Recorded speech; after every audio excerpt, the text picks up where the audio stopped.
द्वितीय अध्याय। दूसरे अध्याय का नाम सांख्यिक योग है। इसमें जीवन की दो प्राचीन समन्वित परंपराओं का तर्कों द्वारा वर्णन आया है। अर्जुन को उस कृपण स्थिति में रोते देखकर कृष्ण ने उनका ध्यान लाया है कि इस प्रकार का कर्तव्य और हृदय की शुद्ध दुर्बलता अर्जुन जैसे वीर के लिए उचित नहीं। कृष्ण ने अर्जुन की अब तक दी हुई सब युक्तियों को प्रज्ञावाद का झूठा रूप कहा। उनकी युक्ति यह है कि प्रज्ञा दर्शन काल, कर्म और स्वभाव से होने वाले संसार की सब घटनाओं और स्थितियों की अनिवार्य रूप से स्वीकार करता है। जीना और मरना, जन्म लेना और बढ़ना, विषयों का आना और जाना, सुख और दुख का अनुभव, ये तो संसार में होते हैं। इसी को प्राचीन आचार्य पर्यावरण का नाम भी देते हैं। काल की चक्रगत इन सब स्थितियों को लाती है और ले जाती है। जीवन के इस स्वभाव को जान लेने पर फिर शोक नहीं होता। यही भगवान का व्यंग्य है कि प्रज्ञा के दृष्टिकोण को मानते हुए भी अर्जुन इस प्रकार के मोह में क्यों पड़ गया है। ऊपर के दृष्टिकोण का एक आवश्यक अंग जीवन की नित्यता और शरीर की अनित्यता था। नित्य जीवन के लिए शोक करना उतना ही व्यर्थ है जितना अनित्य शरीर को बचाने की चिंता। ये दोनों अपरिहार्य है।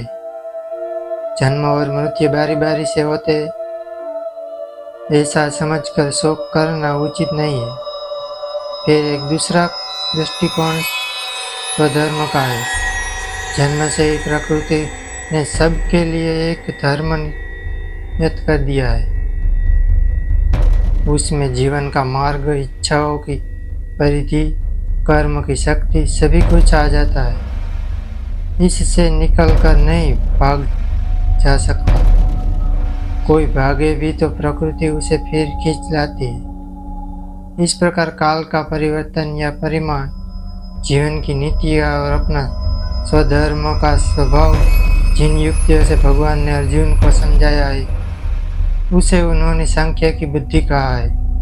इससे आगे अर्जुन के प्रश्न न करने पर भी उन्होंने योग मार्ग की बुद्धि का भी वर्णन किया। यह बुद्धि कर्म या प्रवृत्ति मार्ग के आग्रही बुद्धि है। उससे कर्म करते हुए कर्म के फल की आसक्ति से अपने को बचाना आवश्यक है। कर्मयोगी के लिए सबसे बड़ा डर यही है कि वह फल की इच्छा के दलदल में फंस जाता है। उससे बचना चाहिए। अर्जुन को संदेह हुआ कि क्या इस प्रकार की बुद्धि प्राप्त करना संभव है। व्यक्ति कर्म करे और फल न चाहे तो उसकी क्या स्थिति होगी। यह एक व्यावहारिक शंका थी। उसने पूछा कि इस प्रकार का दृढ़ प्रज्ञा वाला व्यक्ति जीवन का व्यवहार कैसे करता है। आना जाना, खाना पीना, कर्म करना, उनमें लिप्त होकर भी निर्लिप्त कैसे रहा जा सकता है। कृष्ण ने कितने ही प्रकार के ब्रह्म इंद्रियों की अपेक्षा मन के संयम की व्याख्या की। काम, क्रोध, भय, राग, द्वेष के द्वारा मन का सौभाग्य बिगड़ जाता है और इंद्रियों वश में नहीं रहती। इंद्रिय जय की सबसे बड़ी आत्मजल है।